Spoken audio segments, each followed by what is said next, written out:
ชีวิตวัยเด็กของเราที่เข้าวงการบันเทิงในอายุนั้นทำให้เรารู้สึกยังไงบ้างคะมันโคตรตื่นเต้นเลยนะกับการที่เด็กคนหนึ่งที่แบบอยู่ต่างจังหวัดแล้วได้มีโอกาสที่จะเข้ามาทดลองทำอะไรบางอย่างเราก็แบบรู้สึกตื่นเต้นแล้วก็อยากรู้ว่ามันจะเป็นยังไงมันมีจุดที่พี่ณเดชน์กดดันตัวเองหรือรู้สึกเจอจุดที่มันยากสำหรับสิ่งนี้บ้างไหมคะผมน่าจะโตมากับวงการบันเทิงในยุคที่เป็นยุคปลายของการปิดว่าคบกับใครปิดความสัมพันธ์ใช่หนูอยากรู้ว่าอะไรที่มันทำให้เขาเป็นโลกทั้งใบของเราได้ขนาดนั้นมันน่าจะเป็นความรู้สึกที่เราอยากที่จะแบบอยู่กับเขาตัวติดกันตลอดเวลาอยากเป็นคนที่ดีขึ้นเพื่อเขาและเพื่อตัวเราเองนะชีวิตนี้ผมอยู่เพื่อเขาอะ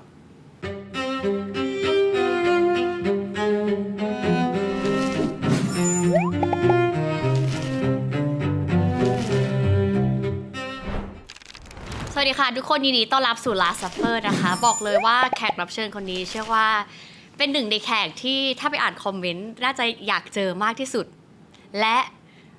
พิธีกรทั้ง3ตื่นเต้นแล้วก็ทีมงานตื่นเต้นมากสวัสดีพี่ณเดชน์นะคะสวัสดีครับโอเคเรามาเช็คอินกันก่อนค่ะพี่ณเดชน์ว่าพี่ณเดชน์รู้สึกวันนี้มันเป็นวันยังไงของพี่คะวันนี้รู้สึกง่วงมากเพราะว่ามันเช้าอะมันเช้าแล้วก็อีกอย่างผมว่าอากาศมันค่อนข้างแบบขมุกขมัวเนาะมันหน้าฝนใช่ก็เลยรู้สึกว่าแบบนอนต่อยก็ได้นะแป๊บนึงอะไรเงี้ยยังซึมๆอยู่หน่อยซึมๆอยู่ไม่ตื่นมากโอเคค่ะแล้วถ้าเป็นในช่วงนี้ล่ะคะโฟกัสอะไรเป็นหลักอะไรคือ priority ของพี่คะในช่วงนี้ตอนนี้เหรอครับคือการได้ใช้เวลาอยู่กับยาย่าให้มากที่สุดโอเคเราแต่งงานกันแล้วมันยิ่งทำให้ความรู้สึกในความสัมพันธ์เรามันตื่นเต้นมากขึ้นมันสนุกมากขึ้นมันแน่นมากขึ้นอะไรเงี้ยเพราะฉะนั้นตอนนี้คือห่างกันวันหนึ่งคือแบบความรู้สึกแบบคิดถึงเหมือนแบบห่างกันเป็นอาทิตย์อะไรเงี้ยอาจจะฟังดูแบบเบอร์นะแต่ว่ามันเป็นอย่างนั้นจริงๆตอนนี้แสดงว่านี่เป็นในช่วงเวลาที่ชัดที่สุดของพี่ณเดชน์เดี๋ยวเราจะมาลงดีเทลความรักเล็กๆน้อยๆมากขึ้นแต่อยากรู้ก่อนว่าถ้าณปัจจุบันเนี้ยค่ะพี่ณเดชน์คนถามแบบเป็นคนที่ไม่รู้จักเราเลยเราเดินเจอพี่อย่างเงี้ยโทษนะครับคุณณเดชน์คุณเป็นคนยังไงพี่จะตอบเขาว่าพี่เป็นใครพี่เป็นคนแบบไหนล่ะคะในมุมของพี่ผมว่าผมเป็นคนที่มีหลากหลายใช้คำว่าสีสันแล้วกันนะครับ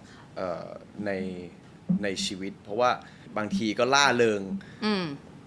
โอเวอร์แอคหรือไม่ก็เอนเตอร์เทนคนตลอดเวลาบางทีก็จะอยู่แบบเงียบๆผมว่าผมเป็นคนที่มีหลากหลายเวอร์ชั่นอยู่ในตัวเองครับมันขึ้นอยู่กับว่าผมไปอยู่ในสิ่งแวดล้อมแบบไหนอยู่กับใครอยู่กับบริบทตรงไหนอะไรเงี้ยประมาณนั้นนะมันก็เลยไม่ได้รู้สึกว่ามันมีเฉดไหนหรือคาแรคเตอร์ไหนที่มันพุ่งพ่านออกมาแต่มันเป็นภาพรวมเป็นคนที่อยู่ได้ทุกที่อะแดปได้ง่ายเข้ากับใครก็ได้อยู่เป็นอะไรอย่างเงี้ยเราอะแดปไปกับสถานการณ์ทุกอย่างได้ค่อนข้างดีอยากรู้ว่าพี่ณเดชน์นะวันเนี้ยกับแต่ก่อนที่เป็นเด็กเลยอ่ะมันแตกต่างกันยังไงคะในพาร์ทที่เรารู้สึกว่าเราเปลี่ยนไปมากเลยถามว่าเปลี่ยนไปมากน้อยขนาดไหนเปลี่ยนไปไม่มากนะครับผมว่าต่อให้เราเป็นเด็กแต่ว่าเราเกิดมาในช่วงเวลาที่ไอความเป็นเด็กเนี้ยเราถูกบ่มเพาะด้วยครอบครัวหรือว่าสังคมหรือเพื่อนเนี่ยกำพืชหรือว่าเซนส์ทุกอย่างเนี่ยมันจะอยู่ในช่วงเวลานั้นน่ะมันคือช่วงเวลาที่ร่างกายมันจดจำและเรียนรู้มากที่สุดใช่ไหมพอโตขึ้นมายังไงก็ตามเนี่ยการทำงานชีวิตมันมีอะไรหลายอย่างเข้ามาแต่ความที่เป็นนิสัยส่วนตัวของเราจริงๆอ่ะยังเหมือนเดิมสิ่งที่สังเกตได้ง่ายที่สุดคือ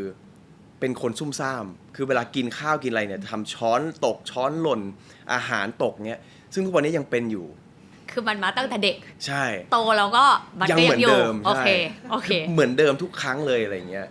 คือตอนเด็กเล่นกีฬาเยอะมากแต่เป็นกีฬาที่หลายๆอย่างเพราะว่าเป็นคนที่เบื่อง่ายเล่นเทควันโดเทนนิสว่ายน้ำซึ่งเป็นความอยากของเราเองเลยไหมคะเป็นความอยากด้วยตั้งแต่เด็กเลยแล้วก็โดนแม่บังคับเพราะว่าตอนเด็กคือป่วยบ่อยเป็นหอบอะไรเงี้ยก็โดนบังคับคุณหมอก็บังคับแม่ก็บังคับอะไรเงี้ยก็เลยเล่นกีฬาแล้วก็สักพักนึงพอแบบ achieve เสร็จ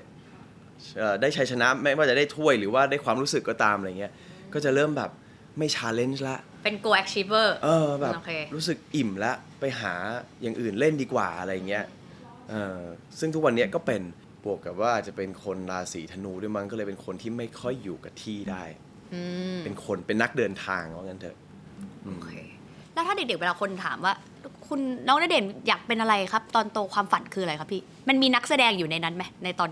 เด็กไม่มีเลย แล้วเราจะตอบว่าอะไรคะตอนเด็ก อยากเป็นนักประดิษฐ์อยาก นักป เป็น ระดิษฐ์เหรอ นักอวกาศอยากเป็นไมเคิลแจ็คสันด้วย เพราะช่วงนั้นไมเคิลกำลังมาใช่ป่ะแล้วก็ เพราะว่าชอบเต้นเหรอ ใช่แล้วก็แบบคืออันนี้เป็นเรื่องเล่าที่แบบผมอยู่กับแม่ๆหลายคนที่บ้านนะครับตั้งแต่เด็กอะไรเงี้ยเขาก็จะเล่าว่าโอ้โหคือแบบแต่ก่อนเนี่ยคือเห็นแววนักร้องมากๆ สาย เพ เพอ ราะว่า ร์ แบ ฟอบ ร์ม ใช่หมอนข้างใหญ่ๆก็หยิบมาเป็นขาไม้อะไรเงี้ย ก็มีตั้งแต่เด็กอยู่แล้ว acting ว่าแบบร้องเพลงเป็นไมเคิลแจ็คสันอะไรอย่างเงี้ย ค่ะ มี แล้ว เพลงไหนของไมเคิลแจ็คสันที่พี่ณเดชน์ชอบที่สุด ใช่ใช่ Thriller เหรอ Thriller ใช่ Thriller เหรอ ใช่ 'Cause there's this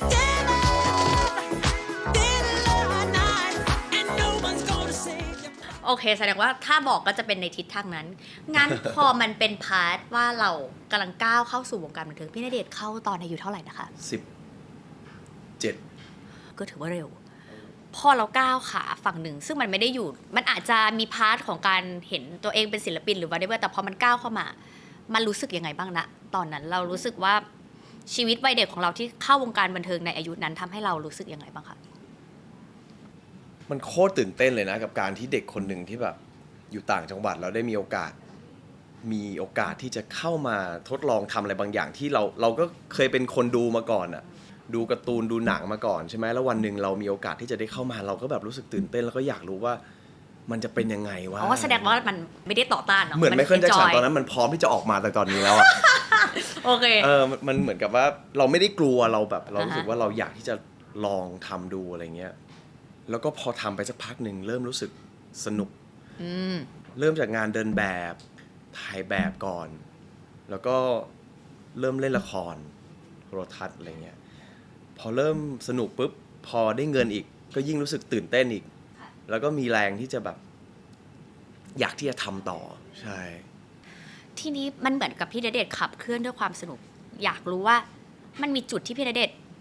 กดดันตัวเอง หรือรู้สึกเจอจุดที่มันยากสำหรับสิ่งนี้บ้างไหมคะ ผมน่าจะโตมากับวงการบันเทิงในยุคที่เป็นยุคปลายของการปิดว่าคบกับใคร ปิดความสัมพันธ์ ใช่ ห้ามบอกว่ามีแฟนห้ามมีรูปหลุดกับผู้หญิงห้ามนู่นห้ามนี่ห้ามไปเที่ยวห้ามรักษาศีลข้อ 5ให้ตรงที่สุดอะไรอย่างเงี้ย เป็นขนบที่ทำกัน ใช่ มา ใช่ใช่ โอ เป็น เค ขนบที่ถูกถ่ายทอดมา ซึ่งพอเรารู้สึกว่าเด็กคนหนึ่งที่กำลังวัยกำลังเหี่ยวอ่ะ17 18 19โดนกฎข้อบังคับหลายอย่าง เรารู้สึกว่าเราโดนมากกว่าคนอื่นๆด้วยเหตุผลอะไรไม่รู้นะครับเรารู้สึกว่าแบบข้อบังคับมันเยอะมากๆแล้วพอความสนุกที่เราเคยมีตอนนี้มันเริ่มน้อยลงไปเรื่อยๆน้อยลงไปเรื่อยๆเรารู้สึกว่าเราถูกตีกรอบอะไรบางอย่างในชีวิตของเด็กผู้ชายคนหนึ่งนั่งรถทัวร์มาทำงานที่กรุงเทพ ค่ะ ในตอนม.5 อะไรเงี้ยเวลาที่เรามีอยู่กับเพื่อนที่โรงเรียนก็หายไปใช่ไหมฮะเขาไปทัศนศึกษาเขาไปเที่ยวกัน เราไม่ได้ไปเที่ยวเราต้องไปทำงานอะไรเงี้ยมันก็แซดอยู่นะแต่ว่าไม่เป็นไรก็ได้เงินก็ทำไปก่อน มันต้องแยกค่ะ แล้วพอมาเจอกับการตีกรอบแบบนี้มันยิ่งทำให้ชีวิตมันมีความสุขสักพักหนึ่งมันก็จะเจอเรื่องที่แบบเราก็ยังทำไม่ได้อะไรเงี้ยถูกตีกรอบไว้ตีกรอบไว้ตีกรอบไว้แต่ไม่รู้เพราะอะไรเราเองก็สู้ที่จะทำมันอะเราเลือกที่จะทำมันเราเลือกที่จะกบฏกับมันก็ได้เราเลือกที่จะออกจากนอกกรอบก็ได้แต่ทำไมเราถึงเลือกที่จะอยู่กับมันอันนี้ผมก็ตอบตัวเองไม่ได้เหมือนกันนะเพราะว่าเรารู้สึกว่ามันคือทางเลือกที่ถูกต้องด้วยมั้งแบบนี้มั้งน่าจะเป็นสิ่งที่ดีที่สุดสำหรับตัวเรานะตอนนั้นและอนาคตของเราที่กำลังจะเกิดขึ้นมาอะไรเงี้ยมันก็เลยเป็นการตัดสินใจที่เรียกว่าถูกต้องนะตอนนั้นมากกว่าสำหรับตัวเรา แล้วพอเราในตอนเนี้ยเรามองย้อนกลับไปกับทุกสิ่งที่เราทำมันมีอะไรที่เรารู้สึกว่าถ้าเปลี่ยนได้จะเปลี่ยนไหมหรือว่า that ก็คือ the right decision ของมันละ ผมเป็นคนหนึ่งที่ไม่ค่อยรู้สึกเสียดายหรือว่ารู้สึก regret กับ choice ที่เลือกในชีวิตเพราะผมรู้สึกว่ามันไม่มีประโยชน์ที่เราจะไปแบบแก้ไขมันอะไรเงี้ยผมรู้สึกว่าสิ่งที่สำคัญที่สุดคือการมองเห็นปัญหาของวันนั้นแล้วมัน remind เราว่าทุกวันนี้เราดีขึ้นมาขนาดไหนวะอะไรเงี้ยเราเปลี่ยนตัวเองจากวันนั้นมาเพื่อใครเพื่อตัวเราเองเพื่อคนที่เรารักเพื่อครอบครัวเพื่อแฟนๆหรืออะไรเงี้ยผมว่าไม่มีอะไรที่รู้สึกว่าอยากกลับไปแก้ไขหรือว่าเสียดายแต่มีสิ่งหนึ่งที่รู้สึกว่าเสียดายอยู่เหมือนกันก็คือคุณพ่อที่เป็นคุณพ่อบุญธรรมหรือป้าโยชิโอผมเนี่ยคือคุณพ่อเป็นคนที่จริงๆแล้วเป็นคนชุบชีวิตผมขึ้นมานะครับกับผมแล้วก็ครอบครัวเพราะฉะนั้นเนี่ยเขาคือคนที่แบบเป็นพระอรหันต์ของบ้านเขาคือคนที่สำคัญที่สุดในบ้านนี้อะไรเงี้ยที่แบบดูแลทุกคนเลยทำงานเป็นเสาหลักของบ้านจนวันหนึ่งคุณพ่อเกษียณใช่ไหมครับแล้วเขาก็ไม่ทำงานแล้วเขาก็บอกว่าเนี่ยไหนๆก็เกษียณแล้วอยากไปขับรถเมล์2 แถวอยู่ขอนแก่นได้ไหมจะได้มีอะไรทำเหมือนกับว่าจิตวิญญาณของความเป็นคนญี่ปุ่นนะครับในการที่เขาเป็นผู้นำของครอบครัวการที่เขาได้ดูแลทุกคนวันหนึ่งที่เขารู้สึกว่าหน้าที่เขามันหมดลงอ่ะมันไม่ได้เป็นสิ่งที่เขารู้สึกโล่งใจแต่มันเป็นสิ่งที่เขารู้สึกหวาดกลัวว่าเขาจะไม่สามารถที่จะมีพละกำลังมีศักยภาพในการทำงานเพื่อดูแลคนในครอบครัวอีกต่อไปแล้วต่อให้ต้องมาขับรถ2 แถวหรือว่าไปเป็นที่ปรึกษาเลยก็ตามเขายังอยากทำหมดอะไรเงี้ยเราลูกชายคนหนึ่งโอเคมีงานทำเป็นนักแสดงมีเงินแล้วบอกว่าป๊าไม่ต้องทำแต่ป๊าอยู่เฉยๆสบายๆความรักของเรากับมุมมองที่เข้าใจผิดนะผมต้องบอกเลยว่าตอนนั้นน่ะคือเราควรที่จะให้เขาเนี่ยได้ทำงานต่อหรือทำอะไรสักอย่างต่อเพราะว่าเรารู้สึกเลยว่าพอหลังจากนั้น2 ปีครับผมคุณภาพสมองของป๊าครับเริ่มเสื่อมลงสมองเสื่อมสมองฝ่อเพราะว่าคนที่เคยใช้งานหนักๆมากๆวันหนึ่งมันแบงค์อะสมองมันเหมือนมันชัตดาวน์แบบทันทีอะไรเงี้ยเราก็เลยแบบถ้าย้อนกลับไปได้วันนั้นนะรู้สึกว่าอยากที่จะบอกตัวเองว่าป๊าทำเลยอนุญาตให้ป๊าทำอันเนี้ยเป็นสิ่งหนึ่งที่รู้สึกว่าพลาดที่สุดในชีวิตเท่าที่เคยตัดสินใจทำมาเพราะว่ามันเป็นผลกระทบต่อมาก็คือทุกวันนี้เขาก็โอเคเขาจะร่างกายเขามีความสุขแข็งแรงแล้วคุณหมอก็บอกว่าโอเคแต่ว่าเสียดายที่เขาไม่ได้อยู่และเห็นความสำเร็จของเราแบบเต็ม 100% อะไรอย่างเงี้ยอันนี้คือเป็นในมิติของครอบครัวนะขอกลับมาในมิติงานเพราะว่าในยุคพี่ณเดชน์อาจจะเป็นช่วงท้ายของการต้องปิดความสัมพันธ์หรืออะไรก็รู้สึกว่าเด็กในยุคนี้ละกันถ้ามีเด็กมาปรึกษาพี่ณเดชน์เขาอาจจะอยู่ในคอนดิชันเดียวกันแต่มันอาจจะถูกเปลี่ยนไปถ้าพูดกันง่ายๆสมมติเราต้องเล่น boy love girl love หรือ whatever มันอาจจะต้องอยู่ในคอนดิชันนี้เหมือนกันแล้วเขามาบอกว่าพี่ผมก็อึดอัดมากเลยผมก็ไม่อยากจะอยู่แบบนี้เหมือนกันแต่มันก็ต้องแลกอะไรเงี้ยพี่อยากให้คำปรึกษากับเขาว่าไงถึงแม้ว่ามันจะต่างเจเนอเรชันแต่มันอาจจะอยู่ในกรอบคอนดิชันที่ไม่ไกลกันมากเราในฐานะนักแสดงเนี่ยสิ่งที่เราโชคดีที่สุดคือการที่เราได้เปลี่ยนแปลงตัวเองไปในบุคลิกหรือว่าเป็นอีกคนหนึ่งตลอดเวลานั่นคือความที่แบบทำให้ชีวิตนี้มันคืองานศิลปะที่มันไม่เคยมีความน่าเบื่อเลยสักครั้งหนึ่งในความรู้สึกผมนะต่อให้เราจะเล่นเป็นชายรักชายชายรักหญิงหญิงรักหญิงหรืออะไรก็ตามนะครับผมหรือว่าเรื่องราวมันจะเป็นเรื่องราวที่ดาร์กที่สุดหรือว่าสวยงามที่สุดก็ตามผมรู้สึกว่าในทุกพาร์ทเนี่ยมันสะท้อนความเป็นมนุษย์จริงๆที่เกิดขึ้นบนโลกนี้แต่คนดูหรือว่าสังคมบางอย่างต่างหากที่เป็นคนที่ตีกรอบหรือว่าต้องการที่จะไม่ยอมรับในสิ่งนั้นเองมากกว่ามันเป็นเรื่องละเอียดอ่อนมากพอสมควรแต่ว่าส่วนตัวแล้วถ้าพูดในฐานะนักแสดงผมรู้สึกว่ามันเป็น challenge บางอย่างที่ทำให้รู้สึกว่ามันท้าทายเรารู้สึกว่าเราอยากที่จะเต็มที่กับมันตลอดเวลาเรารู้สึกว่าเวลาเราได้เห็นเด็กรุ่นใหม่มาทำงานในวงการบันเทิงเนี่ยเราเองที่เคยมีประสบการณ์มาก่อนของเราเริ่มเก่าแล้วนะซิสเต็มเราต้องอัปเดตซอฟต์แวร์ของเราใหม่เฟิร์มแวร์เราใหม่จากการที่เราได้เห็นชิ้นงานของเด็กรุ่นใหม่เหล่านี้ไม่ว่าคุณจะเป็นนักแสดงเป็นพิธีกรหรือเป็นอะไรก็ตามที่อยู่ในวงการบันเทิงเนี่ยคนรุ่นผมเนี่ยควรที่จะเปิดใจแล้วก็ศึกษาอะไรใหม่ๆจากตัวบุคคลเด็กรุ่นใหม่เหล่านี้ให้มากขึ้น ในขณะเดียวกันแน่นอนว่าเด็กๆเหล่านั้นก็คงจะมองเราเป็นตัวอย่างเป็นต้นแบบในประมาณนึงอะไรอย่างเงี้ยครับมันคือการแลกเปลี่ยนกันของ generation 2 generation นะที่มันน่าจะเป็นประโยชน์และเอื้อกัน คือพวกยอมรับว่าพี่คือโกลเด้นไทม์ของพี่ แล้วมันอยู่กันไปจนถึงเนี่ยมันแตกต่างกันเยอะไหมคะในวงการบันเทิงณปัจจุบันเนี่ยสำหรับพี่ในแง่ไหนก็ได้ ผมว่ามันแตกต่างด้วยเทคโนโลยีที่ขับเคลื่อนโลกใบเนี้ย ค่ะ นะฮะทุกอย่างมันเข้าถึงง่ายมันรวดเร็วมากๆใช่ไหมครับเพราะฉะนั้นมันอาจจะทำให้บุคลากรของวงการบันเทิงที่มันมีเพิ่มจำนวนเยอะมากขึ้นเนี่ยถูกเข้าถึงได้น้อยลงมันก็เลยทำให้การโฟกัสหรือว่าอินดีเทลกับบางอย่างกับชิ้นงานบางอย่างเนี่ยมันถูกลดทอนลง หลายๆคนก็อาจจะบอกว่าเราสำเร็จเร็ว หรือว่าขึ้นเป็นพระเอกได้ตั้งแต่เด็กอะไรเงี้ยมันทำให้เรากดดันไหมคะหรือเรามีการมองเกี่ยวกับความคิดแบบนี้จากคนอื่นยังไงคะ ผมว่ามันเป็นความโชคดีนะที่ผมถูกนิยามอาชีพนักแสดงในฐานะพระเอก เพราะผมรู้สึกว่ามันทำให้เราต้องระวังตัวแล้วก็ไม่ทำให้ตัวเองเดือดร้อนและไม่ทำให้คนอื่นเดือดร้อนตลอดเวลามากที่สุดเท่าที่เราจะทำได้ มันมีหลายๆอย่าง เรามอง ที่ มันเป็น positive เลย ใช่มันมีหลายอย่างที่แบบเรารู้สึกว่าเราก็ผิดพลาดเราก็ใจร้อนวัยรุ่นอะไรเงี้ยเหมือนกันแต่ว่าไอ้คำว่าพระเอกเนี่ยมันเป็นเบเนฟิตที่ดีมากๆที่ทำให้แบบเรายังพยายามทำตัวให้แบบดีรักษาคุณภาพร่างกายชีวิตนิสัยจิตใจผลงานเงี้ยให้มันดีอยู่ตลอดเวลาแต่เราก็ไม่ได้ยกหางตัวเองว่าแบบโหกูเป็นพระเอกนะเว้ยอะไรเงี้ยเรายิ่งทำให้รู้สึกว่าเราจะต้องแบบ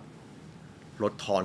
อีโก้ของตัวเองลงมาเรื่อยๆเรื่อยๆเรื่อยๆยิ่งเราสูงแค่ไหนเราต้องยิ่งอยู่ต่ำมากแค่นั้น ทีนี้ขอถอยมาอีกนิดนึงว่า คิดว่าณวันนี้ในเชิงสายงาน อะไรยังเป็นสิ่งที่ challenge คุณณเดชน์คุกิมิยะอยู่บ้าง ทุกๆโปรเจกต์ที่ได้รับหรืองานแสดงเนี่ยผมจะมีความประหม่าเกิดขึ้นอยู่ตลอดเวลาผมไม่ได้รู้สึกว่าผมพร้อม 100% มาเลยดีอะไรเงี้ยไม่ขนาดนั้นเพราะฉะนั้นมันเลยทำให้ผมต้องรู้สึกว่าการ challenge ของผมคือการ preparation back story character หรืออะไรเงี้ยก็ตามที่มันทำให้ผมรู้สึกตื่นเต้นกับการที่จะได้เข้าไปสวมจิตวิญญาณของตัวละครตัวนั้นอยู่ไม่ว่าจะเป็นละครโทรทัศน์หรือว่าจะเป็นภาพยนตร์หรือจะเป็นงานชิ้นไหนก็ตามแม้กระทั่งถ่ายแบบบางทีเรายังรู้สึกว่าอยากฟังเพลงนี้เพื่อให้ผมอินไปกับ mood and tone ของแฟชั่นชูตในวันนี้อะไรเงี้ยมันยังไม่รู้สึกว่าอิ่มตัวมันยังมีหลายๆอย่างที่รู้สึกว่าเราอยากอัปเกรดพัฒนาการแสดงสกิลการแสดงเราอยู่ตลอดเวลาเพราะเรารู้สึกว่ามันมีวิธีการในการเล่นการดีไซน์หรือว่าการถ่ายทอดศิลปะการแสดงเนี่ยออกมาได้หลายรูปแบบมากๆขึ้นอยู่กับว่าคุณจะไปเรียนกับ acting coach คนไหนคุณจะไปอ่านหนังสือเล่มไหนเกี่ยวกับการแสดงแค่นั้นเองซึ่งยิ่งเรารู้มากๆแล้วเนี่ยแต่ละเรื่องแต่ละโปรเจกต์แล้วก็หยิบใช้ไอเทมแต่ละอย่างมาเป็นอาวุธในการแสดงของเราได้อย่างเงี้ยมันเลย fascinate เราอยู่ตลอดเวลาก็รู้สึกว่ามันออกมาในงานของพี่เอาอย่างล่าสุดเนี่ยอะไรทำให้เราอยากจะไปเล่นละครเวทีฟ้าจรดทรายมันให้มิติไหนที่มันใหม่กับเราบ้างเพราะว่าที่นั่งกันตรงนี้ทุกคนก็เป็นคนที่อินละครเวทีมากๆเติบโตมากับใจนี้แล้วได้มีโอกาสไปดูพี่ด้วยเลยอยากให้พี่แชร์ตรงนี้นิดนึงว่ามันทำให้เรารู้สึกอะไรตอนนั้นคิดอะไรอยู่บ้างคะผมมีโอกาสได้ไปดูละครเวทีที่เมืองไทยรัชดาลัยอยู่ค่อนข้างบ่อยมากๆใช่ไหมครับจนวันนึงรู้สึกว่าไปดูพี่ตู่ภพบทรกับพี่แก้มที่เล่นพิศวาสแล้วอยู่ดีมันมีโมเมนต์หนึ่งที่บอกว่าอยากไปอยู่วันนั้นอยากทำได้แบบนั้นบ้างอะไรเงี้ยมันก็เลยแบบมีความอยากที่จะทำแต่ก็มันก็น่ากลัวนะเพราะมันรีเทคไม่ได้อะมันไม่เหมือนมันไม่เหมือนละครมันไลฟ์เลยอะคือถ้าแบบพูดประโยคผิดหรือรัวอะไรไปนี่คือแบบเกมแน่ๆอะไรอย่างเงี้ยข้อผิดพลาดที่เกิดขึ้นในตลอดระยะเวลา80กว่ารอบเนี่ยมีตลอดทุกวันตอนนั้นเครียดมากนะฮะละครหรือว่าหนังเนี่ยเรารู้สึกมั่นใจปุ๊บเราขอพุ่มกลับใหม่เลยตรงนั้นน่ะไม่ได้แล้วเพราะฉะนั้นมันก็จะมีความกดดันอยู่ตลอดเวลาแต่วันไหนที่โฟลว์ก็รู้สึกว่าโคตรสนุกเลยวันไหนที่แบบติดอะไรไปก็จะรู้สึกว่ากลับไปแล้วแบบสั่งอะไรกินดีว่าจะได้คลายเครียดอะไรเงี้ยแล้วพอมันเล่นจบพี่ว่าอะไรมันคือเป็นก้อนความรู้สึกหรือสิ่งที่เราตกผลึกได้มากที่สุดจากการที่ได้เล่นละครเวทีค่ะเราต้องหัดใช้อารมณ์หรือโมเมนต์ของห่วงความคิด ของตัวและร่างกายเราณขนาดนั้นนะมาเป็นทริกเกอร์ในการที่จะไปต่อบางครั้งเนี่ยเราเล่นไปเรารู้สึกว่าทำไมวันนี้ blank จังเราคิดอะไรไม่ออกเราไม่รู้สึกอะไรทำไมเราไม่เอาความรู้สึกที่บอกว่าไม่รู้สึกอะไรอะมาสารต่อณโมเมนต์นั้นแล้วเล่นไปกับมันต่อก็ค่อยๆล่องลอยไปกับมันดิจนกระทั่งเราอาจจะรู้สึกอะไรบางอย่างณตอนนั้นหรือว่าอีกสัก5 นาทีหลังจากนั้นก็ได้อะไรเงี้ยคือมันไม่ได้เกิดขึ้นแล้วมันเอาไปปรับใช้ได้ตอนที่เล่นละครเวทีหรอกแต่พอจบละครเวทีแล้วมันมานั่งตกผลึกอะมันถึงบางอ้อแบบทำไมกูไม่ทำแบบนั้น ค่อย ทำ เรี ไม ยน เรา รู้ ไม่ทำ ไป แบบ เรื่ นั้น อยๆเนอะ แล้วก็อีกอย่างก็คือความสนุกของการเล่นละครเวทีก็คือการที่เราได้รับ reaction หรือว่าเสียงลมหายใจกับเสียงความตื่นเต้นหรือว่า heartbeat ที่คนนั่งดูอยู่ข้างล่างอะครับเขาส่งขึ้นมาให้เรา อันเนี้ยมันทำให้เรารู้สึกว่านี่แหละมันคือเสน่ห์ของละครเวทีมันไม่ใช่การเล่นสดหรอกมันคือการที่เราได้ interact แล้วคนดูมันรับสารบางอย่างแล้วเขาส่งกลับมาให้เราเนี่ยมันเลยกลายเป็นความสนุกที่แบบเราไม่สามารถหาได้จากกองละครหรือกองหนัง เพราะว่ามีคนดูสดๆจริงๆ แล้วอยากรู้ว่าในเชิงการ support system ของเราว่า ทั้งครอบครัวทั้งพี่ยาย่ามีวิธีการ support เราในเชิงการทำงานยังไงบ้างคะ เรื่องการแสดงเวลาคุยกับไอ้ย่านี่จะบอกว่าตีกันตลอดนะ จริงเหรอ ทำไมอ่ะ พวกเราเป็นเหมือน ชอบ discuss เหรอ perfectionist 2 คนแล้ว อ่า แบบทำไมอยู่อย่างนั้นน่ะทำไมอยู่อย่างนี้หรือว่ามาลองงี้ไหมหรืออะไรเงี้ยแล้วบอกไม่ทำไมอะไรเงี้ยคือโอเคอาจจะแบบอีโก้เก่งกันทั้งคู่อะไรเงี้ยแล้วเวลาสอนกันไปกันมา ค่ะ ต่างคนก็ต่างจะงัดกันอะไรอย่างเงี้ยแต่ไม่ใช่ว่าแบบเราไม่คุยกันนะคือเราก็ปรึกษาแล้วก็คุยกันตลอดอะไรเงี้ยเวลาผมมีงานมีแบบอะไรที่มันติดอยู่ในหัวอะไรเงี้ยเราก็จะคุยกับเขาจะเป็นคนที่ all rounded ในความคิดมากกว่าผมนี่จะแคบกว่าคืออาจจะเป็นเพราะว่าเขาเข้าใจตัวตนเรามั้งเขาจะรู้ว่า เขามองเราด้วยมุมของคนมอง ใช่แล้วก็เวลาที่เขาแนะนำอะไรเราเนี่ยเราจะรู้สึกว่ามันดีอ่ะแต่เวลาที่เราแนะนำอะไรเขาจะรู้สึกว่าไม่ค่อยดีอะ เอ้าพี่ ประมาณนั้นนะแต่ก็ถือว่าเป็นเขาเรียกว่าอะไรเหมือนมันโตมาด้วยกันแล้วมันก็เลยเป็นการแชร์ ใช่ แชร์กันอยู่เรื่อยๆ เคยมีคนบอกว่าพี่ณเดชน์เคยมีความเหนื่อยไม่อยากไปกอง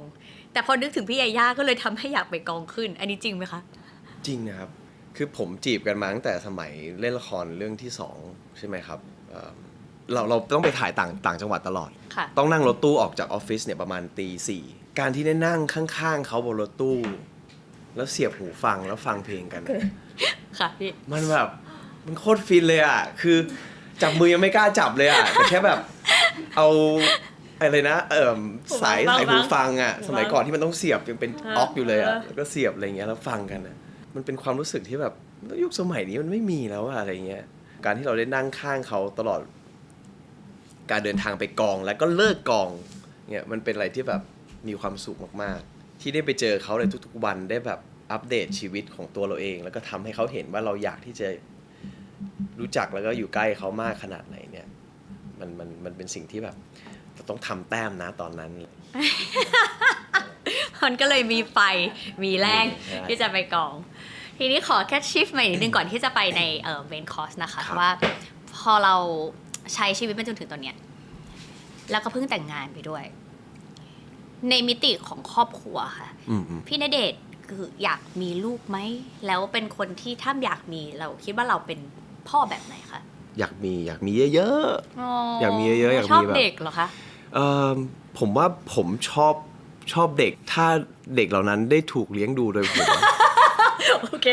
เด็กที่คุยรู้เรื่องอ๋อเด็กที่คุยรู้เรื่อง ใช่เด็กที่คุยรู้เรื่อง โอเค ผมอยากมี3 คนที่คุยกันนะ อยากมี3 คนอยากมีแบบลูกสาว2 คนคือผมอยากมีลูกสาวเป็นคนแรก ไม่รู้เพราะอะไรผมอยากมีลูกสาวย่าอยากมีลูกชายก็เลยว่าทั้งนั้นก็จะได้ไม่ตีกันก็มีสัก2 คนแต่รู้สึกว่า2 คนก็อาจจะเหงาก็มีสัก3 คนละกันอะไรเงี้ยจริงๆผมน่าจะเป็นพ่อที่พาลูกมีแผลแล้วก็รอยช้ำเยอะสุดเพราะว่าน่าจะเป็นคนที่แบบพาลูกแบบวิบากสุด แอดเวนเจอร์ สุดๆอะไรอย่างเงี้ยรู้เลยว่ากลับมาเนี่ยต้องแบบอย่าบอกแม่นะว่าแบบ พ่อพาไปปั่นจักรยานแล้วล้มอะไรเงี้ยอะไรที่ต้องเป็นแบบนั้นนะเพราะว่าย่าเขาก็จะแบบ อันไหนที่อันตรายไม่ปลอดภัยเขาก็จะไม่ให้เสี่ยงเลยอะไรเงี้ยแม้กระทั่งกับตัวเราเองอะไรเงี้ยเขาจะเป็นห่วงตลอดเว เป็น ลา protective ใช่ แต่ว่าสำหรับเรารู้สึกว่าล้มหน่อยบาดเจ็บหน่อยมันเป็นไรวะอะไรเงี้ยก็ต้องคุยกันดีๆอะถ้าแบบจะมีลูกสักคนหนึ่ง เชื่อว่ามันจะดีแน่นอนอะจากทั้งตัวพี่แล้วก็พี่ยาย่าที่เรารู้จักอันสุดท้ายเรื่องที่เป็นงานพี่รู้สึกว่าตัวเองประสบความสำเร็จหรือยังคะ ยังครับ interest เพราะอะไรคะ มันไม่มีเครื่องวัดว่าเราประสบความสำเร็จได้ เงินไม่ใช่ตัววัด ชื่อเสียงไม่ใช่ตัววัดเชื่อว่ากำลังมองหาอยู่ว่าอะไรคือตัวที่บอกว่า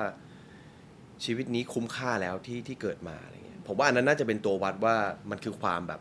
สำเร็จในชีวิต ในวงการบันเทิงผมยังอยากที่จะทำหลาย ๆ อย่างต่อ เพื่อที่จะได้พิสูจน์ตัวเองให้มากกว่านี้ ค่ะ นะครับก็ถามว่าประสบความสำเร็จในชีวิตยัง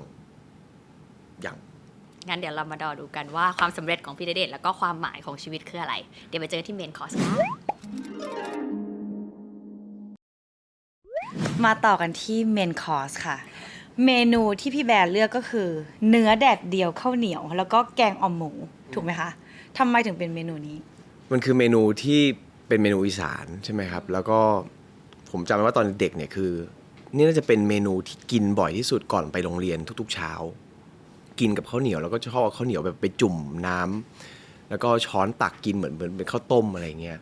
ก็จะเป็นเมนูที่คุณแม่ทำให้กินบ่อยที่สุดตอนที่อยู่ขอนแก่นตอนไปเรียนหนังสืออะไรเงี้ยครับส่วนอีกอันหนึงก็คือเนื้อแดดเดียวกับข้าวเหนียวมันน่าจะเป็นเมนูแรกเป็นรสชาติแรกของเด็กคนหนึ่งที่ได้กินอาหารที่ผู้ใหญ่กินอ่ะสมัยแบบคุณพ่อคุณแม่แบบเคี้ยวให้เรากินอ่ะ อ๋อนึกออก เนี่ยมันเลย ป้อน ทำให้ แล้ว ผ ก็ มนึกถึง ป้อน ใช่ มือ ที่แบบ ต่อ เนื้อมันแข็งใช่ไหมเขาก็ต้องเคี้ยวให้เราก่อนอะเหมือนเขาดูดส้มตำเวลาเผ็ดๆให้เราอ่ะก็เลยเป็นสิ่งหนึ่งที่ผมรู้สึกว่ามันน่าจะเป็นรสชาติของอาหารผู้ใหญ่อันแรกในชีวิตของเด็กคนหนึ่งที่เคยได้กินก็เลยเลือกเอาเมนูนี้มา ซึ่งพอเราย้ายเข้ามาอยู่ที่กรุงเทพอะได้กินเมนูนี้บ่อยไหมคะ ไม่บ่อยเลยกินแต่อาหารใต้เพราะว่าอยู่บ้านพี่เอ อ๋อเพราะพี่เอทำอาหาร พี่เอทำ ใต้ แต่อาหาร อร่อยมาก ใต้ พวกเราเคยไปกิน ไม่ต้องโกหกนะ ไม่อร่อยจริงๆอร่อยอะอร่อยแบบอึ้งอะอร่อยแบบโอเค สมควรที่จะทำขายถูกต้องแล้ว ผมกินทุกวันเดี๋ยวสักพักก็เบื่อ แล้วสมมติว่าเป็นของพี่เออะเมนูไหนที่พี่ณเดชน์ชอบที่สุด พริกแกงหมูสตอหมูสามชั้น ผัดพริกแกงหมูสตอแสดงว่าพี่ณเดชน์จริงๆเป็นคนชอบอาหารรสชาติจัดไหมคะ ก็เป็นไปได้เหมือนกันนะแล้วผมเป็นคนที่ชอบอาหารที่ไม่แห้ง ชอบแบบอาหารที่มันมีแบบน้ำๆหน่อย นิดนึง อะไรเงี้ย คลุกคลิกนิดนึง ใช่ ทีนี้พอเรามาจากอีสานเนี่ยอยากรู้ว่าความเป็นอีสานเนี่ยคิดว่าเขาหล่อหลอมให้เราเป็นคนแบบไหนไหม ผมว่าครอบครัวผมคือโตมากับแม่กับป้าอีก3 คน ผมถูกเลี้ยงด้วยผู้หญิง4 คนในบ้าน ตั้งแต่เด็กเลยนะฮะตอนเด็กเนี่ยเราจะออกจากตัวอำเภอเมืองเนี่ยไปหาญาติพี่น้องอยู่ต่างอำเภอตลอดเวลาเลย ไปใช้ชีวิตอยู่นู่นบางทีก็ไปนอนค้าง2-3 วันอะไรเงี้ยเพราะฉะนั้นความเป็นอีสานและความแบบอยู่ง่ายกินง่ายอะไรเงี้ยมันถูกแบบฟูมฟักมาตั้งแต่ตอนเด็กๆนั้นแล้วอะไรเงี้ยทำให้เราแบบเป็นคนแบบนี้มั้งในทุกๆวันเนี้ยที่แบบเห็นว่าเราแบบเดินถนน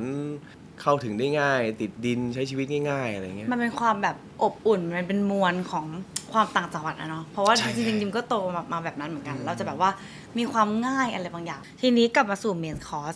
ถ้ามี1 คนที่สามารถเลือกให้มานั่งกินข้าวกับเราได้ ในมื้อเนี่ยคนนั้นจะเป็นใคร คนเดียว ก็ต้องเป็นยาย่านะ ต้องเป็นพี่ยาย่า ใช่ต้องเป็นยาย่าถ้าสม เพ ม ราะ ติวันนี้เป็นมื้อสุดท้ายในชีวิตอะไรเงี้ยนะ อืม ก็เป็นยาย่าชีวิตนี้ผมอยู่เพื่อเขาอ่ะเพราะฉะนั้นเนี่ยการที่ผมจะได้มีโอกาสทานข้าวที่อาจจะเป็นมื้อที่อร่อยที่สุดในชีวิตมื้อสุดท้ายหรืออะไรเงี้ยก็ตาม ผมรู้สึกว่าการที่ได้แชร์ความรู้สึกตรงนี้กับเขาน่าจะเป็นสิ่งที่ผมต้องการมากที่สุด แล้วถ้าสมมติว่าเราถามคำถามเขาได้พี่ณเดชน์อยากจะถามอะไรบ้าง สมมติว่าเรามีแค่คำถามเดียว วันนี้กินน้ำหรือยัง วันนี้กินน้ำ เป็นคนกินน้ำยากมาก วันนี้กินน้ำ บางทีบางทีดื่มกาแฟก่อนกินน้ำเปล่าตอนเช้าอะไรเงี้ยเราก็รู้สึกว่าแบบ วันนี้กินน้ำหรือยัง เออ ก็คือเป็นคำถามปกติที่เราถาม ใช่ครับ แล้วก็เขาบอกกินแล้วแล้วก็บางทีก็ยังไม่กินอะไรเงี้ยคื คือเขาเป็นคนดื่มน้ำน้อยใช่ไหมฮะแล้วก็เราก็เป็นคนที่แบบดื่มน้ำเยอะมากๆอะไรเงี้ยเราก็จะแบบพยายามที่จะบังคับให้เขาดื่มน้ำให้ได้เยอะที่สุดเท่าที่เขาจะควรดื่ม คิดว่า conversation ที่จะเกิดขึ้นบนโต๊ะอาหารระหว่างสองคนอะณโมเมนต์นั้นนะมันจะเป็น conversation ประมาณไหน เราจะคุยกันเรื่องอะไร อยากรู้ว่าหลังจากนี้เขาจะเป็นยังไง เขาจะมีความสุขมากแค่ไหน เขากำลังจะทำอะไร เขามีแพลนอะไร เขามอง ในอนาคต ในอนาคต ที่จะถึง เป็นยังไงอะไรอย่างเงี้ย อืม เราไม่ได้อยากพูดถึงความประสบการณ์หรือความรู้สึกเก่าๆที่ผ่านมาเพราะเรารู้อยู่แล้วว่ามันตรงนี้มันณโมเมนต์เนี้ยมันคือปัจจุบันแล้วมันสำคัญที่สุด เราไม่ควรจะมานั่งเศร้าแล้วเราควรที่จะเป็นการพูดคุยที่มันมองไปถึงการซัพพอร์ตและให้กำลังใจกันมากกว่า ก็คือมองไปข้างหน้า ของคนที่อยู่ไม่ใช่คนที่ไปแค่นั้นเอง ทีนี้จากที่ฟังมาจากตอนแรกอะดิมรู้สึกว่าพี่ณเดชน์เอนจอยกับวงการบันเทิงมากร้องเพลงพี่ณเดชน์ก็ชอบร้อง แสดงก็ชอบแสดงใช่ไหมคะดิมอยากรู้ว่ามีอย่างอื่นอีกไหมในภาคของวงการบันเทิงที่รู้สึกว่ายังอยากไปทำ อยากโปรดิวซ์หนังอยากกำกับหนังอยากทำละคร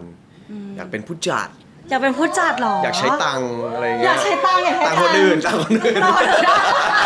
ตัวเองอยากเป็นผู้จัดแล้วเราเป็นคนแบบถ้าสมมติว่าจะ create งานขึ้นมาหนึ่งอันอะเป็นช่องประมาณไหนนะ ถ้าผมทำละครผมอยากทำโรแมนติกดราม่า อื ถ้าผมอยากทำหนัง ต้ ผมอยากทำแอคชั่นปนแบบกลิ่นคอมเมดี้หน่อยๆอะไรเงี้ย เออ ทีนี้อยากรู้เกี่ยวกับเพลงบ้าง เพราะว่าพี่ณเดชน์ชอบร้องเพลงถูกไหมคะ ครับ แล้วก็ร้องเพลงมาเยอะแล้ว ถ้าเกิดว่าหนึ่งเพลงที่รู้สึกว่าเป็นเพลงของตัวเองที่ชอบที่สุดในตอนนี้ ให้รักมันตัวในใจน่าจะเป็นเพลงที่เวลาร้องเพลงในอีเวนต์แล้วแฟนคลับมองบนตลอด มองบน เป็นเพลงที่เป็นเพลง ใน หา ความรู้สึก กิน ที่แฟนคลับแบบว่าเพลงนี้ เพล แล้ว ง เหร แม้ อ เพลงแม้ ให้ความรักมันเติบโตในใจนี่แหละเพลงนี้แหละ ทีนี้ดิมรู้สึกว่าพี่ณเดชน์เอนจอยกับหลายอย่างมากในวงการ มีอะไรที่รู้สึกว่าเฮ้ยไม่ชอบทำเป็นพาร์ทที่ไม่อยากทำที่สุดมีไหม สิ่งหนึ่งที่ผมพยายามที่จะแก้ไขหรือว่าควบคุมตัวเองให้ได้นะครับ คือการคาดหวังในสิ่งที่นอกเหนือจากหน้าที่ที่ตัวเองทำนอกเหนือจากการควบคุม เราจะชอบมีอารมณ์ หรือว่าความรู้สึกต่อสิ่งนั้นอยู่บ่อย อะไรที่มันไม่ได้ดั่งใจที่มันนอกเหนือจากตัวเราเนี่ย เราจะชอบไปมีส่วนอยากเข้าร่วมอะหงุดหงิดหรือไม่ก็แบบรู้สึกไม่มั่นใจเสียเซลฟ์ไปโฟกัสกับสิ่งนั้นมากกว่าตัวเราเนี่ย ซึ่งตอนนี้วิธีการดีลเราเจออย่างคะว่าปกติที่เราเจอ ผมรู้สึกว่าแค่เรารู้ว่าปัญหาของเราคือตรงเนี้ยมันเป็นดีลแรกแล้วดีลที่สองคือค่อยมาหาอีกทีละกันว่าโซลูชันในการที่จะทำให้เราวางมันได้เร็วที่สุดคืออะไรเงี้ยหรือว่าเราต้องไปหาโซลูชันที่มันแก้ตั้งแต่ต้นทางต้นน้ำเลยหรือเปล่า เพื่อที่จะไม่ให้ปัญหาเหล่านี้มันเกิดขึ้น แต่ในเมื่อมันไม่ใช่หน้าที่ของเราอะเราจะไป จะไป ทำไหม ยังไง อืม ทีนี้เมื่อกี้พี่ณเดชน์บอกว่าก้อยถามว่ารู้สึกว่าประสบความสำเร็จหรือยังแล้วพี่ณเดชน์บอกว่ารู้สึกว่ายังเลยอยากรู้ว่าโกของชีวิตพี่ณเดชน์3 ข้อที่ต้องทำให้ได้ มีอะไรบ้าง3 อย่าง นอนให้พอ นอนให้พอ พี่นอนน้อยเหรอคะ ผมไม่เคยไปทำ sleep test นะแต่ว่าผมนอนแบบ5 ชั่วโมง 6 ชั่วโมง แต่ผมพยายามที่จะให้ตัวเองนอนได้มากกว่านี้นอนแบบ3 ทุ่ม4 ทุ่ม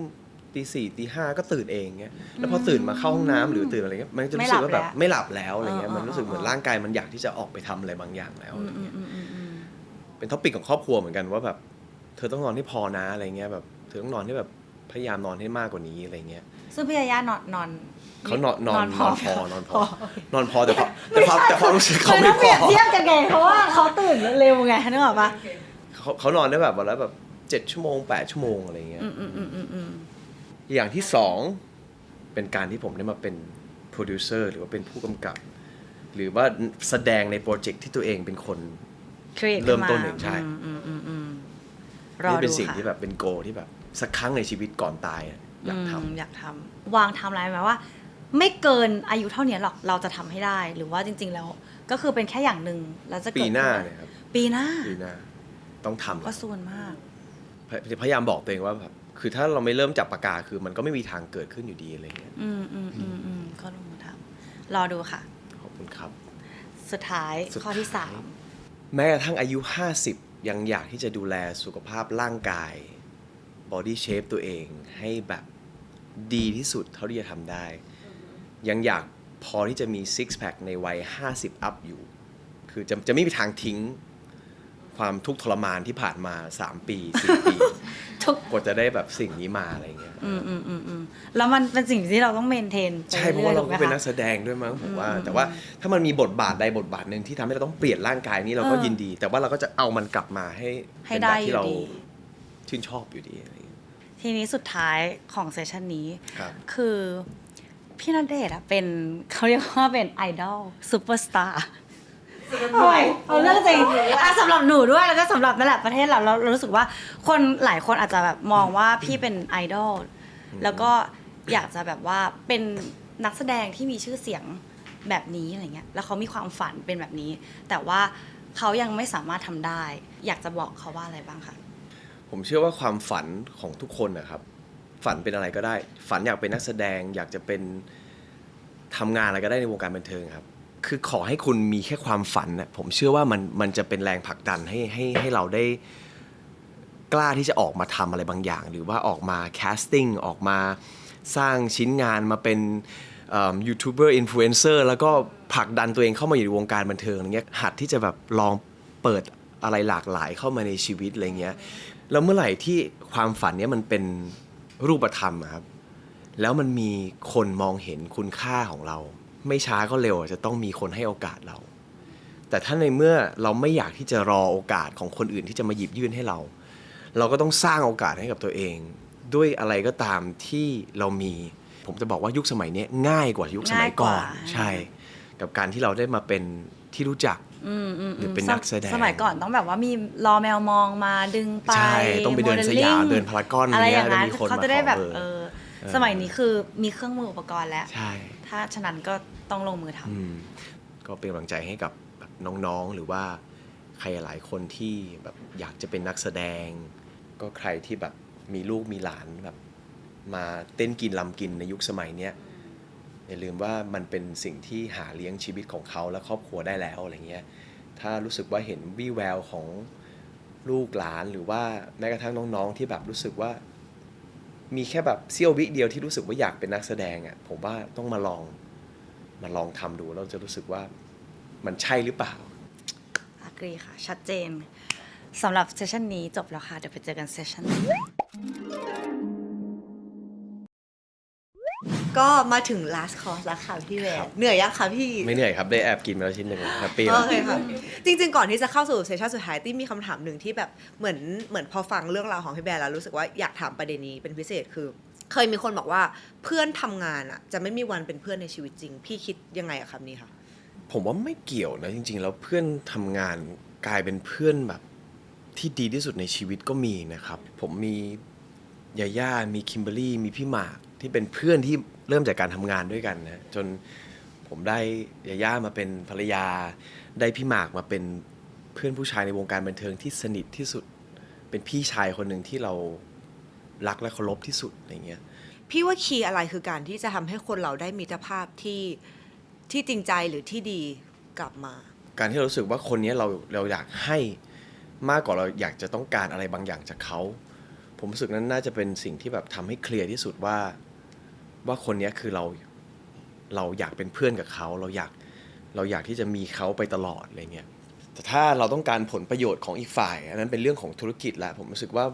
มันใช้ไม่ได้สำหรับความสัมพันธ์มันเป็นต้องแยกกันโดยสิ้นเชิงเลยเหมือนที่เขาบอกว่าถ้าทำธุรกิจกับเพื่อนเนี่ยต้องระวังดีๆนะอะไรเงี้ยเดี๋ยวเสียเพื่อนนะอะไรเงี้ยเพราะว่าพอเมื่อไหร่ที่เรื่องของธุรกิจมันเข้ามาอยู่ในความสัมพันธ์เนี่ยมันจะต้องมีความต้องการมากกว่าต้องการให้ ทีนี้อยากชวนพี่ดีฟทอล์กมากขึ้นอีกหนึ่งสเต็ปที่ได้ยินมาว่าพี่ณเดชน์กำลังทำโปรเจกต์หนึ่งอยู่ เป็นซีรีส์เป็นหนังใช่ไหมคะที่เล่นเป็นตัวละคร พี่ณเดชน์ตาลุกวาวหนุ่มตัวละครหนุ่ม อ๋อ ค่ะ โอเค ผมได้มีโอกาสมาร่วมงานกับ Netflix ครั้งแรกในชีวิตนะครับผมตอนแรกเลยเนี่ยที่เข้าไปคุยกับทางผู้กำกับเนี่ยก็แอบตกใจอยู่นะครับเพราะว่าหนึ่งคือเขาบอกว่าเขาอยากจะเปลี่ยนความเป็นณเดชน์คุกิมิยะให้คนดูแบบว่าจำไม่ได้เลย ผมก็เลยคิดว่าแล้วผมจะไปเล่นทำไมวะเนี่ยใช่ไหมครับ ถ้ามันไม่มีความเป็นผมอยู่แล้ว กว่าจะรู้เป็นณเดชน์คือเอ็นเครดิตแล้วอะไรเงี้ย อ้าวณเดชน์เองเหรออะไรเงี้ยแต่เชื่อเถอะมันเป็นอย่างนั้นจริงๆในเรื่องนี้คือมันเป็นเรื่องที่ค่อนข้างจะดาร์กมากๆมันเป็นแอคชั่นดราม่าเรื่องแรกในชีวิตหรือมั้ง ถ้าให้พี่ณเดชน์แบบยกมาสัก3ข้อสำหรับพี่กับหนุ่มที่มันไม่เหมือนกันเลยแล้วพี่ต้อง transform มันแบบ totally มีอะไรบ้างไหมคะ ความซัฟเฟอร์ความทุกข์ทรมาน การต่อสู้ของชี ข วิ อ ต ของตัวละครนี้อะไรเงี้ยมันค่อนข้างที่จะเป็นสิ่งที่ไกลตัวเรามากๆอะไรเงี้ยครับ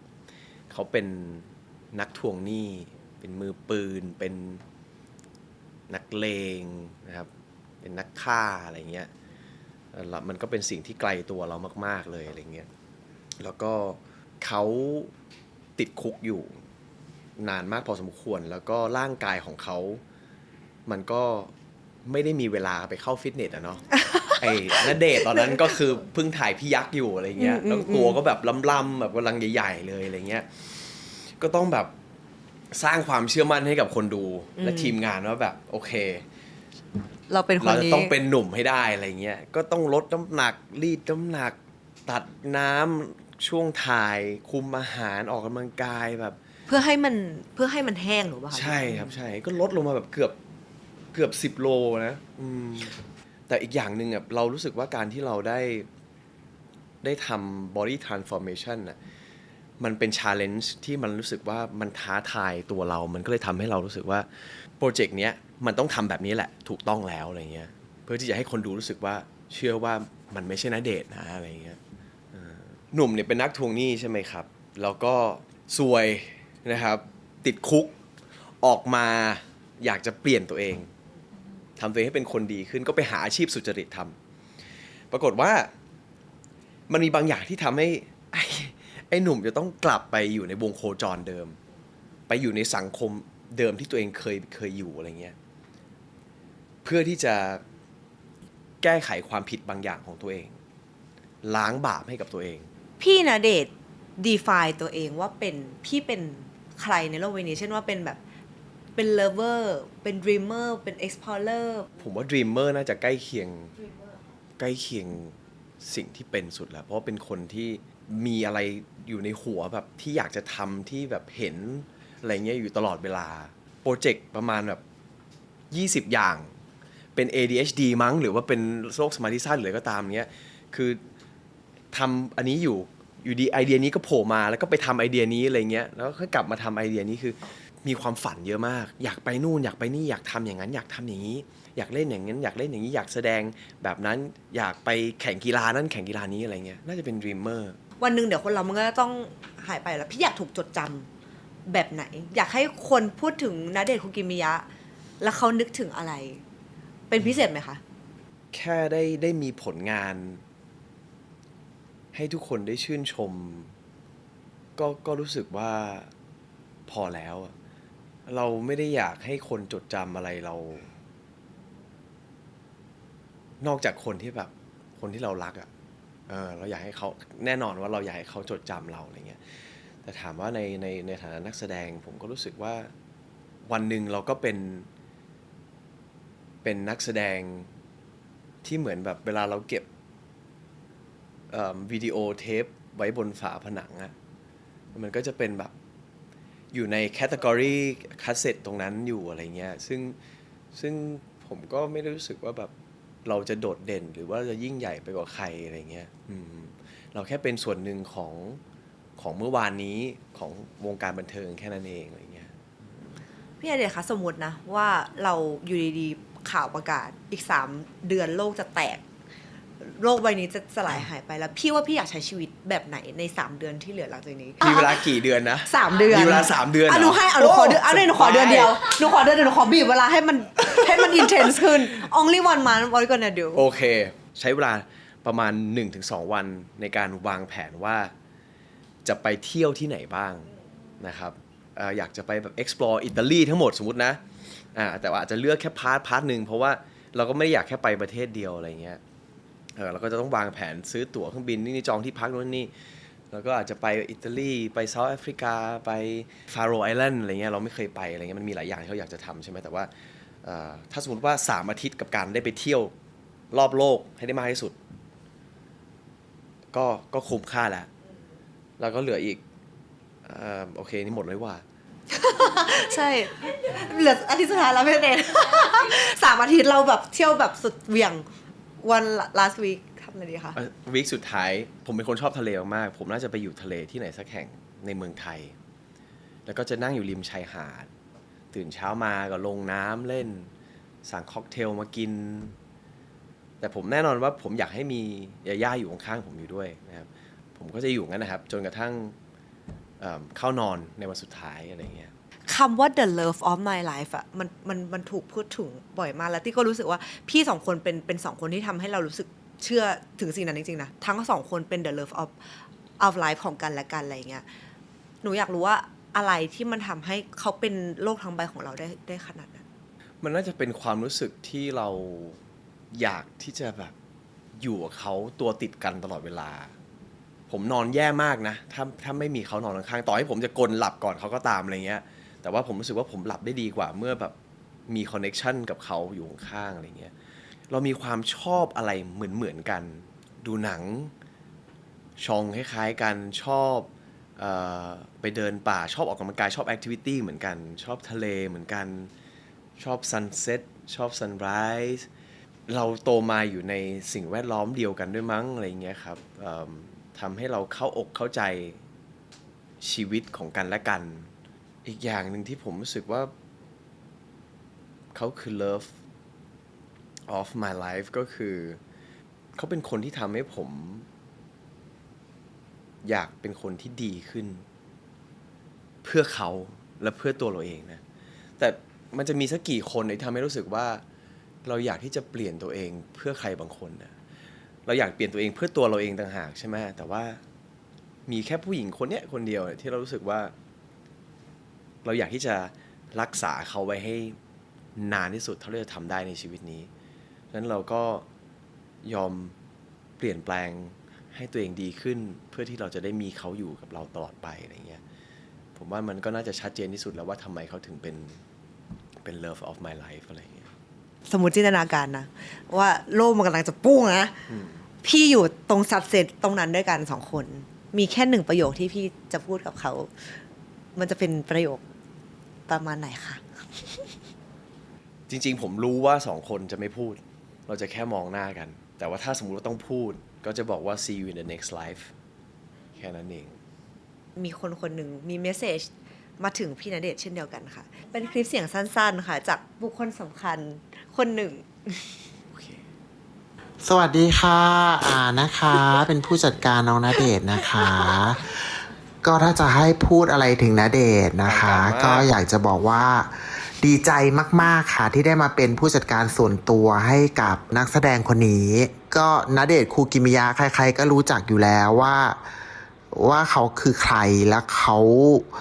เป็นที่ชื่นชอบของคนในประเทศนี้ขนาดไหนคือณเดชน์เนี่ยถ้ามองเป็นงานชิ้นหนึ่งก็คือเป็นงานที่ยากยิ่งใหญ่แล้วแบบเหมือนด่าไงไม่รู้นะมันมีความยากมาตลอดแล้วความท้าทายมาตลอดพี่ก็รู้สึกว่าเป็นคนที่โชคดีมากๆมากๆเลยอะที่ได้มาจัดการชีวิตมาจัดการแก้ปัญหามาจัดการอะไรต่างๆให้กับณเดชน์ซึ่งใครๆหลายๆคนมองว่าณเดชน์คือสุดยอดอะและพี่ได้มาทำหน้าที่ตรงนี้ให้กับคนที่สุดยอดมากๆสุดท้ายนี้ก็อยากจะบอกว่าเป็นเกียรติแล้วก็ภูมิใจมากๆที่ได้ทำหน้าที่นี้ให้ณเดชน์มาตลอด10 กว่าปีที่ผ่านมาคือณเดชน์ภูมิใจในงานตัวเองพี่ก็ภูมิใจในตัวเองด้วยทุกครั้งว่าเราก็เป็นส่วนหนึ่งด้วยอะไรอย่างเงี้ยก็ดีใจที่ได้ทำงานด้วยแล้วก็ได้รู้จักนะจ๊ะเสียงสักคนที่ใกล้ชิดพี่ที่สุดคนหนึ่งค่ะเขาดูภูมิใจในตัวพี่มากจริงๆนะหนูรู้สึกได้ว่าแบบเขาอิมเพรสอันนี้เสียง2นะอันนี้คือเสียง2ค่ะปกติเวลาเป็นเสียงที่ปกติเขาพูดอะไรซึ้งๆแบบนี้ไหมคะหรือว่าไม่เลยไม่เคยพูดไม่พูดอะไรแบบนี้จับผิดตลอดมันเล่นยังไงของมันจะเป็นยังไงมันจะอย่างนี้หรือเปล่านะอะไรเงี้ยแต่จับผิดเพื่อประโยชน์แบบที่ดีอะไรเงี้ยใช่ พี่อาเป็นผู้จัดการที่แบบจริงๆแล้วเขาคือพี่ที่ผมรักเขามากๆเหมือนกันนะแต่ผมก็ไม่ค่อยได้พูดอะไรไม่ได้พูดว่าผมรักเขาหรอกอะไรเงี้ยจุ๊บ เป็นปากแข็งใส่ ก็เป็นพี่ที่แบบดูแลมาแล้วก็เป็นคนกลางที่ดีด้วยมากๆเป็น พี่อ่านเนาะอยู่กับพี่ณเดชน์มา10 ปีก็คิดว่าเส้นทางในการเป็นนักแสดงมันก็ยาวนานมากจริงๆนะที่ว่าคือพี่ณเดชน์อาจจะรู้สึกว่าเอ้ยยังประสบความสำเร็จไม่ถึงที่สุดแต่ว่าที่ว่าคนที่มองพี่ณเดชน์เข้าไปคือพี่ณเดชน์ success ในหลายขั้นแล้วอะมันแบบจากจุดหนึ่งไปอีกจุดหนึ่งพิสูจน์อะไรแล้วเราก็ยอมรับในความสามารถของการเป็นนักแสดงมาตลอดวันเนี้ยถ้าพี่ณเดชน์อยากจะบอกตัวเองตอนเด็กละกันค่ะในวันที่ณเดชน์คุกิมิยะอายุ15หรือ14หรือตอนที่กำลังเข้าวงการบันเทิงใหม่ๆอยากแบ็กกลับไปบอกอะไรเด็กหนุ่มคนนั้นไหมคะ ผมโชคดีมากนะครับที่เกิดมาในครอบครัวที่มีแต่คนรักและให้โอกาสเสมอนะครับแล้วก็จริงๆผมก็ไม่ได้เด็กที่เกเรมากขนาดนั้นนะแต่ผมว่าก็ยังเป็นเด็กที่ดีคนหนึ่งอยู่ให้กับครอบครัวคุณพ่อคุณแม่อะไรเงี้ย สุดท้ายแล้วอยากให้ฝากโปรเจกต์ใหญ่โปรเจกต์เนี้ยแหละที่มันกำลังจะเกิดขึ้นคิดว่าเป็นโปรเจกต์ที่พี่ณเดชน์น่าจะเต็มที่กับมันมากๆเนาะคนเดือดทวงแค้น ใช่ก็จริงๆแล้วเป็นโปรเจกต์ที่ challenge ที่สุด challenge มากที่สุดใหม่ที่สุดในชีวิตนะครับกับการได้ทำคนเดือดทวงแค้นผมทุ่มเทอะไรหลายอย่างมากๆเพื่อที่จะได้ให้ตัวเองเข้าไปถึงตัวละครตัวนี้ได้ใกล้เคียงกับความเป็นจริงของตัวละครนี้มากที่สุดอะไรเงี้ยผมดีใจมากๆแล้วก็ผมเอาภาพยนตร์เรื่องนี้ไว้เป็นหนึ่งในใจอีกเรื่องหนึ่งเลยอะไรเงี้ยครับแล้วก็อยากให้ทุกคนได้มาเดินทางไปกับไอ้หนุ่มนะครับผมกับความทุกข์ทรมานของคนที่เป็นหนี้นะครับเป็นหนี้นอกระบบ แล้วก็คุณจะได้เห็นอีกหลายๆมิติของความทุกข์ของมนุษย์นะครับมันไม่ใช่มีแค่เรื่องของหนี้อย่างเดียวมันมีความทุกข์ทางจิตใจทั้งรูปแบบนามธรรมแล้วก็รูปธรรมนะครับเพราะฉะนั้นก็อยากให้ทุกคนมาชมคนเดือดทวงแค้น23 กรกฎาคมนี้ทั่วประเทศใน Netflix ครับ และนี่คือพี่ณเดชน์คุกิมิยะกับรายการ The Last Supper ค่ะขอบคุณพี่ณเดชน์มากๆนะคะ ขอบคุณครับ